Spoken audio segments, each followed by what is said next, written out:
He's always been seen. Hey, did you hear that the dummy won an award for his lifetime of work? Not at all. Yes, he was the best at what he did. Everyone on Pawn Stars knew and laughed with Chumlee, the jokester who liked to have fun. Suddenly, he was caught up in a shocking scandal that almost destroyed his life. One minute he was the goofy guy making deals in the shop, and the next his house was being searched by cops, who found things that no fan expected. Pay attention, because what came next changed everything. And not just for Chumlee, but for everyone on Pawn Stars. It's hard to stay on top when you're famous and rich. Lee Austin, who goes by the name Chumlee, was born in Henderson, Nevada on September 8, 1982. At age 12, someone's dad called him that because he thought he looked like a walrus from an old cartoon. The name stuck. They became close as kids. Corey Harrison's family ran a gold and silver pawn shop in Las Vegas. This little shop would become a reality TV star in the end. But things could have been very different before they became famous and rich. When Pawn Stars first came out on TV in 2009, Chumlee had already worked at the shop for 5 years. He was the joker, the person who got pranked,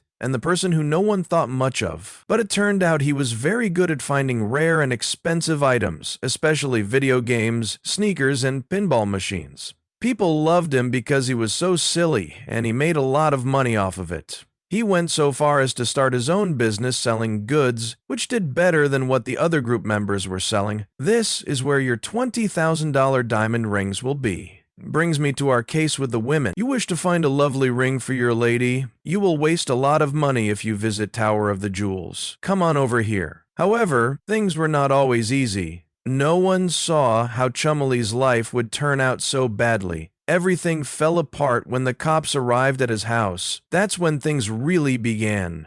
In 2016, his home was raided by the police as part of a probe into a serious case. What did they find? Let's just say it wasn't your typical pawnshop stock of guns and illegal drugs. It didn't look good. All of a sudden, Chumlee went from being a TV star to being charged with multiple felonies. Now, most people would freak out in this case, but Chumlee was smart. He made an agreement to plead guilty to a few charges instead of going to trial. This kept him out of jail. Not at all. He was put on probation, told to clean his nose, and made to go to class. Not only was there trouble with the law, though, his health got worse. Fans have seen Chumlee's weight change over the years. It was said that he weighed 350 pounds at his biggest. He did everything like dieting and working out, but nothing stuck. 350's great to me. Enjoy your time with my dad, drink some alcohol, bet on some games, and have fun. Spend the money wisely. He finally chose to do everything and had gastric sleeve surgery. The end result? He changed everything about his life and lost over 160 pounds. It was a huge change for this guy, who used to have health problems and now talks about exercise and balance. Even though things went wrong, he didn't disappear. In fact, he made his business ventures bigger. Have you heard of Chumlee's Candy on the Boulevard? That belongs to him. It was opened across the street from the pawn shop and sold retro candies. Fans loved it too. He also tried his hand at games and even made his own retro-style video game, which shows that he can see more than just pawned items. Things were getting better for the Pawn Stars family, but then tragedy hit. Adam Harrison, Corey's brother, died in early 2024 from what was thought to be a fentanyl accident. This really hurt Rick and everyone else on the team. It also brought attention to the opioid problem, which Rick has since talked a lot about. It was terrible to lose Adam, but the show had to go on, and it did. It started showing new shows of Pawn Stars, Do America, and Chumlee was still a part of it. His life has been very up and down. Starting out as a simple pawn shop worker and becoming famous on reality TV, but then getting into trouble with the law, having health problems, and losing loved ones. But one thing is for sure, Chumlee can get back on track. He is not going to give up anytime soon, whether it's in business, health, or just staying relevant in the world of TV, which is always changing. What about fans? They are just waiting to see what crazy thing happens next in the life of Pawn Star's most unreliable character. The crazy ride doesn't end there, though. Before he got into trouble with the law and lost weight, Chumlee was making waves in the loan business in his own unique way. He liked strange things and was always interested in old video games, old sneakers, and sports souvenirs. It wasn't just about making him money. He loved the thrill of the hunt very much. It was a rare copy of Mike Tyson's Punch-Out for the Nintendo Entertainment System that he sold on Pawn Stars that people will remember. The seller asked for $70,000, but the store could only give them $60,000. Chumlee couldn't help but wonder how much that old game would be worth now, since people love playing old video games. Then there was the time someone brought in a huge stack of Pokemon cards, some of which were very valuable Charizard cards. Rick wasn't sure about the deal at the time, so he decided to pass it up. Now that the prices of rare Pokemon cards are going through the roof, Chumlee has said that he thinks that was one of Pawn Stars' biggest missed chances ever. It was never just about making money at the pawn shop, it was about history, finding out why certain things are so valuable, and the thrill of making a big deal. But even though Chumlee did some smart things, he also did a lot of bad things. You think that your little fake lottery ticket will fool me? Hey, big jerk. You knew the whole time it was a joke, right? I knew that ticket wasn't real. That happens all the time to me. I give those to funny people. For example, he once talked Rick into buying a bunch of old toys that turned out to be worth a lot less than they thought. That made Rick very unhappy. Even though he made mistakes sometimes, Chumlee became an expert in his own right. He loved old pinball games, knew a real sneaker from a fake one from a mile away, and knew a lot about collecting sports memorabilia. He showed that he was more than just a funny guy over time.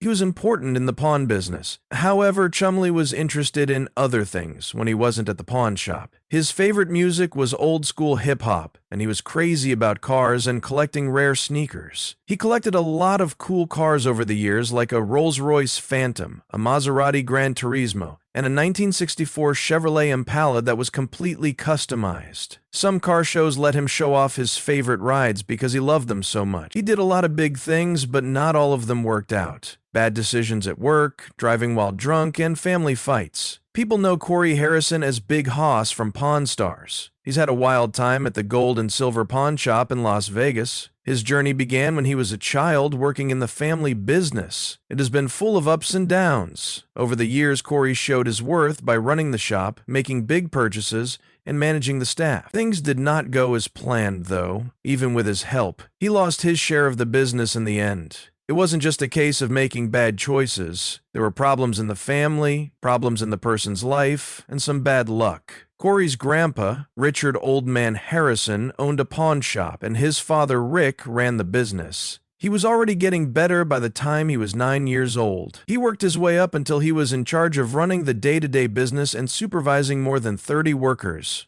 That wasn't easy. Another thing he was known for was having a good eye for expensive things. He bought more things than anyone else in the shop. Things did not always go well, though. His choices to buy expensive things sometimes went against the more careful ways of his father and grandfather, which caused a lot of heated arguments. People all over the world know about the shop because of the reality TV show Pawn Stars, and Corey played a big role in that. He was on the show for more than just work. Besides that, he was on other TV shows like iCarly. A down payment on something like a house for vacations? Call it Peggy's Cabin. It's still at $75, which is the price I first asked for it. His TV job was going great, but his personal life was a different story. Not long after they got married, he split up with Karina Harrison, better known as Kiki. They got married in 2017, but broke up the next year because their work plans didn't work together. Even though they were divorced, they had a son named Richard Benjamin Harrison, after Corey's grandpa. But this wasn't his first bad marriage. He used to be married to Charlene, his high school girlfriend, but they got a divorce in 2015. There was a car crash that changed Corey's life in a big way. Someone saw him driving drunk and his truck swerving into a bike lane in Las Vegas. In September 2023, he was caught for that crime. When the cops pulled him over around 2 in the morning, they smelled alcohol and saw that his eyes were glassy. He said he only had 1 drink on the flight from Minnesota, but the test showed otherwise. He later said that he failed the test because of an infected shin and the rough ground where the test was given. The breathalyzer didn't work right. So they took a blood sample, which led to him being in jail. This event not only got him in trouble with the law, but it also did a lot of damage to his image. People didn't like him. He was kicked off Pawn Stars, and he had to say sorry and promise to get help for his drinking. When it comes to his health, has had less than ideal times. He had lap band surgery in 2014 after finding out he was pre-diabetic. He used to weigh about 400 pounds. He promised to live a better life after the surgery, which helped him lose almost 200 pounds. But his health wasn't the only thing that was bothering him. He was very sad when his younger brother Adam Harrison died in January 2024. The death of Adam, who wasn't on Pawn Stars, was a terrible blow to Corey and his family. The ring was given to my mom by a person in power who was linked to the mob family. Corey shared his sadness with the public by posting a picture of them as kids on social media. In 2018, Corey's grandpa Richard Oldman Harrison died. This was another very important event in his life. He was close with his grandpa and learned a lot from him. He was also the backbone of the pawn shop. When Richard died, it was a huge loss for both the family and the business.